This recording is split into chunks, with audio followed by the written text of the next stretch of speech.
மாண்புமிகு பேரவைத் தலைவர் அவர்களே, உலகில் தான் உற்பத்தி செய்யும் பாலை தனது சந்ததிகளுக்கு மட்டுமின்றி மனிதர்கள் உள்ளிட்ட பிற ஜீவராசிகளுக்கும் வழங்கி உயிரை காக்கும் பசுவை தெய்வமாக போற்றி வளர்த்து வருவது நமது பாரம்பரியத்தின் சிறப்பு. இன்றைய அறிவியல் உலகில் 1 லிட்டர் பாலை உற்பத்தி செய்வதற்காக பசுவின் உடலில் சுமார் 500 லிட்டர் இரத்தம் சுத்திகரிக்கப்படுவதாக கூறப்படும் போது பசுவின் உழைப்பை எண்ணி வியக்க தோன்றுகிறது. தமிழ்நாட்டில் 8800 பால் கூட்டுறவு சங்கங்களில் உள்ள 3,16,000 பால் உற்பத்தியாளர்களிடமிருந்து தினசரி 34 லட்சம் லிட்டர் பால் கொள்முதல் செய்யப்பட்டு ஆவின் நிறுவனத்தின் மூலம் நாளொன்றுக்கு 31 லட்சம் லிட்டர் பால் நுகர்வோருக்கு விற்பனை செய்யப்பட்டு வருகிறது. தற்போது 4.3% கொழுப்புச்சத்து மற்றும் 8.2% இதர சத்துகள் அடங்கிய 1 லிட்டர் பாலுக்கு கொள்முதல் விலையாக 35 ரூபாயும் மாநில ஊக்கத்தொகையாக 1 லிட்டர் பாலுக்கு 3 ரூபாயும் ஆக மொத்தம் 1 லிட்டருக்கு கொள்முதல் விலை 38 ரூபாய் 5/11/2022 முதல் வழங்கப்பட்டு வருகிறது. அதிகாலை 3 மணிக்கே எழுந்து மாடுகளை சுத்தம் செய்து பால் உற்பத்தி செய்யும் உற்பத்தியாளர்களின் உழைப்பையும் தீவனம் மற்றும் வேலையாட்களின் கூலி உள்ளிட்ட அதிகரித்து வரும் செலவுகளையும் கடந்த கால அரசு போதிய அளவில் கருத்தில் கொள்ளவில்லை. உற்பத்தியாளர்களுக்கு கொள்முதல் விலையை உயர்த்த வேண்டும் என்ற எண்ணம் கொஞ்சம் கூட இல்லாமல் இருந்துள்ளது. கடந்த காலத்தில் கொள்முதல் விலை உரிய அளவில் உயர்த்தப்படாத நிலையில் நம் அரசு சந்தித்து வரும் அதிகப்படியான நிதி நெருக்கடியிலும் பால் உற்பத்தியாளர்களின் நலனையும் வாழ்வாதாரத்தையும் கருத்தில் கொண்டு அவர்களின் உன்னதமான உழைப்பிற்கு உரிய மதிப்பை வழங்கும் வகையில் கொள்முதல் விலையை உயர்த்துவது நமது அரசின் கடமையாகும். தொடக்க பால் உற்பத்தியாளர்கள் கூட்டுறவு சங்கங்களில் பால் வழங்கும் 3,16,000 மேலான பால் உற்பத்தியாளர்கள் பயனடையும் வகையில் பால் கொள்முதல் விலையை லிட்டர் ஒன்றுக்கு கூட்டுறவு சங்கம் மூலமாக 1 ரூபாய் உயர்த்தவும், மேலும் அரசு ஊக்கத்தொகை 3 ரூபாயிலிருந்து 5 ரூபாயாக உயர்த்தவும் ஆக மொத்தம் 1 லிட்டர் கொள்முதல் விலை 38 ரூபாயிலிருந்து 41 ரூபாயாக உயர்த்த அரசு முடிவு செய்துள்ளது. இந்த கொள்முதல் விலை உயர்வால் கூடுதலாக ஒரு மாதத்திற்கு ரூபாய் 30 கோடியும் ஒரு ஆண்டிற்கு 360 கோடியும் செலவாகும். மாண்புமிகு பேரவைத் தலைவர் அவர்களே, ஒரு உயிரின் மதிப்பை அவரது வருமானம் தீர்மானிக்கக்கூடாது.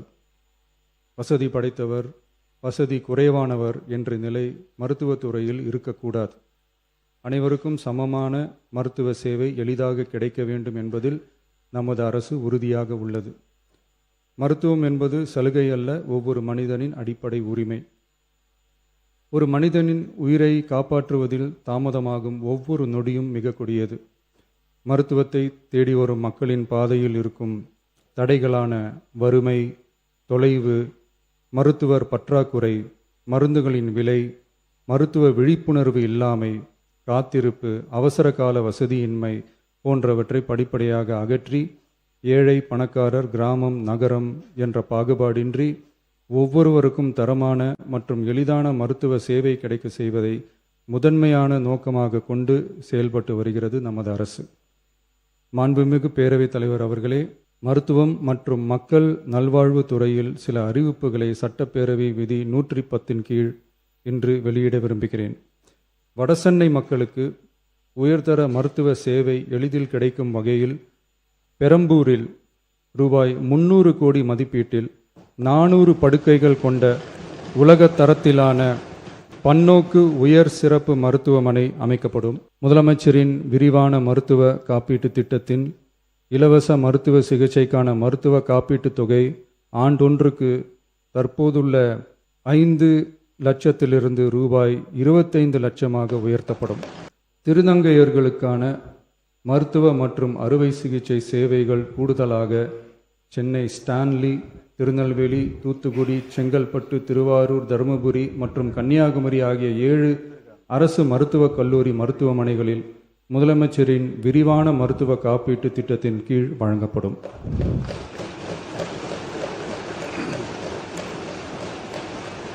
தமிழ்நாட்டில் 2014 ஆண்டிற்கு பிறகு புதிய அரசு செவிலியர் கல்லூரிகள் தொடங்கப்படாத நிலையில் தரமான மருத்துவ சேவைக்கு தேவையான செவிலியர், மருந்தியல் மற்றும் துணை மருத்துவ பணியாளர்களை உருவாக்கும் வகையில் அரசு மருத்துவக் கல்லூரிகளில் ரூபாய் 351 கோடி மதிப்பீட்டில் கூடுதல் மாணவர் சேர்க்கை இடங்கள் உருவாக்கப்படும்.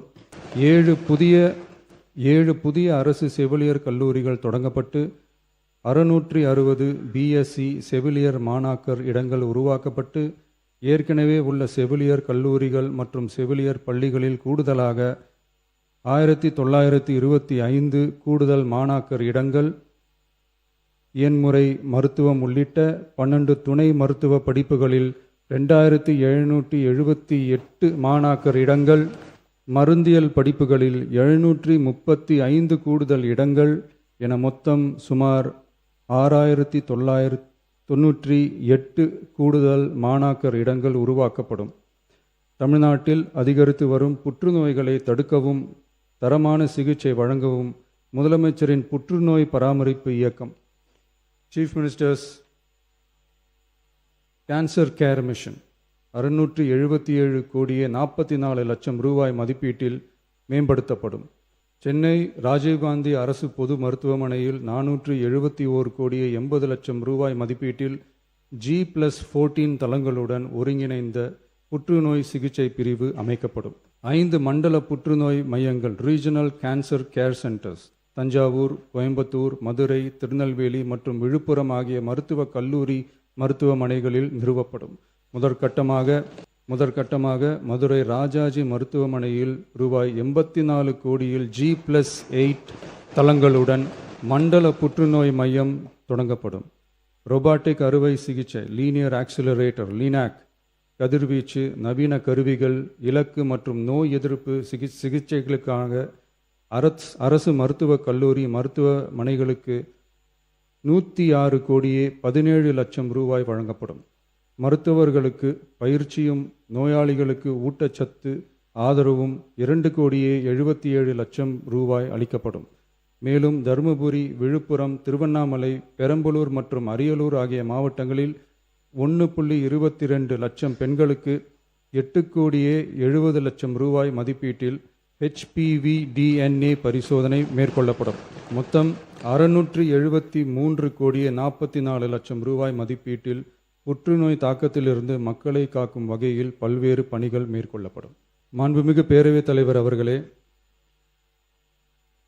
கடந்த 12/8/2026 அன்று காட்டுமன்னார்கோவில் சட்டமன்ற தொகுதி உறுப்பினர் திரு ஜோதிமணி அவர்கள் பேசும்போது பல எம்எல்ஏக்களிடம் சொந்தமாக வாகனம் இல்லை என்றும் தொகுதி பணிகளை ஆய்வு செய்யவும் பார்வையிடவும் கடினமாக உள்ளதாகவும் லஞ்சமில்லாத நேர்மையான ஆட்சி அமைய உறுப்பினர்களின் அடிப்படை தேவைகளை அரசு பூர்த்தி செய்ய வேண்டும் என்றும் கோரிக்கை வைத்தார். எந்த ஒரு பொருளாதார பலம் இல்லாமல் சட்டமன்ற உறுப்பினர்களாக பணியாற்றி கொண்டிருப்பவர்கள் தங்களின் தொகுதி பணிகளை செய்ய சொந்த வாகனங்களோ அல்லது உதவியாளர்களையோ வைத்துக்கொள்ள முடிவதில்லை என்றும் தெரிவித்தார். மேலும் இது தொடர்பாக கோரிக்கைகளும் வரப்பெற்றது. மக்களாட்சியின் மிக முக்கிய தூண்களில் ஒன்றாக விளங்குபவர்கள் மாண்புமிகு சட்டமன்ற உறுப்பினர்கள். தமிழ்நாடு சட்டமன்ற வரலாற்றில் எளிய பின்னணியில் இருந்து பணபலமோ அரசியல் பின்னணியோ இன்றி மக்களின் பேராதரவோடு முதன்முறையாக சட்டமன்றத்திற்கு தேர்வு செய்யப்பட்டுள்ள முதல் தலைமுறை சட்டமன்ற உறுப்பினர்களின் எண்ணிக்கை குறிப்பிடத்தக்க அளவில் உயர்ந்துள்ளது. 29/3/2026 அன்று நடைபெற்ற தமிழக வெற்றிக் கழக வேட்பாளர் அறிமுக கூட்டத்தில் நேர்மையாகவும் வெளிப்படைத்தன்மையுடனும் மக்கள் பணி செய்து ஊழலற்ற லஞ்ச லாவண்யமற்ற நிர்வாகத்தை மேற்கொள்வது என அனைத்து வேட்பாளர்களும் எடுத்துக்கொண்ட உறுதிமொழிக்கு ஏற்ப அதே பாதையில் தேர்ந்தெடுக்கப்பட்ட சட்டமன்ற உறுப்பினர்களும் செயல்பட்டு வருகின்றனர். மக்களுக்கான நிர்வாகம் நேர்மையின் பாதையில் என்ற அடிப்படையில் லஞ்ச லாவண்யமற்ற நேர்மையான மற்றும் வெளிப்படையான நிர்வாகத்தை அடித்தட்டு மக்கள் வரை கொண்டு சேர்க்கும் நோக்கில் தமிழக வெற்றி கழக அரசு செயல்பட்டு வருகிறது. தங்களது தொகுதி மக்களின் குறைகளை கேட்டறியவும் அரசு திட்டங்கள் மக்களை சென்றடைவதை கண்காணிக்கவும் தங்களின் தொகுதி முழுவதும் தொடர் பயணங்களை சட்டமன்ற உறுப்பினர்கள் மேற்கொள்ள வேண்டியுள்ளது. பொருளாதார பலம் இல்லாமல் சட்டமன்ற உறுப்பினர்களாக பணியாற்றும் மற்றும் முதலாக சட்டமன்ற உறுப்பினர்களாக தேர்வு செய்யப்பட்ட உறுப்பினர்கள் தங்களது மக்கள் பணியை தோய்வின்றி தொடர்வதற்கும் அவர்கள் தங்களின் தொகுதி பணிகளை திறம்பட மேற்கொள்வதற்கு வசதியாக அனைத்து சட்டமன்ற உறுப்பினர்களுக்கும் அரசு சார்பில் வாகனம் வழங்கப்படும் என்பதை மகிழ்ச்சியோடு தெரிவித்துக் கொள்கிறேன்.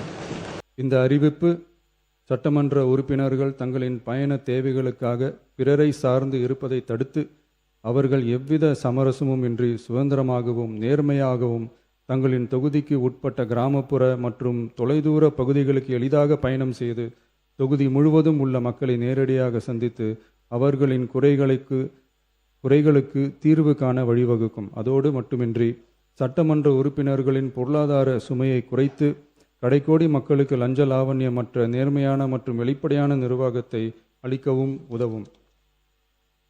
மேலும் சட்டமன்ற உறுப்பினர்கள் தங்களது தொகுதி சார்ந்த பல்வேறு பணிகளை மேற்கொள்ள ஏதுவாக சட்டமன்ற உறுப்பினர்கள் ஒரு உதவியாளரை நியமித்துக் கொள்வது அவசியம் என கருதப்படுகிறது. எனவே சட்டமன்ற உறுப்பினர்களுக்கு அரசு வாங்கி வழங்கும் வாகனத்தை பராமரிக்கும் விதமாக வாகனத்திற்கு ஓட்டுநர், எரிபொருள், வாகன பராமரிப்பு உள்ளிட்ட செலவினங்களுக்காக மாதந்தோறும் ரூபாய் 75,000 வாகன படியாகவும் அலுவலக பணிகளில் உதவி செய்ய ஓர் உதவியாளரை நியமித்துக் கொள்ள மாதந்தோறும் ரூபாய் 25,000 உதவியாளர் படியாகவும் வழங்கப்படும். இதற்காக உரிய சட்டத்தில் திருத்தங்கள் மேற்கொண்டு ஆணைகள் வெளியிடப்படும் என்பதையும் தெரிவித்துக் கொள்கிறேன். நன்றி.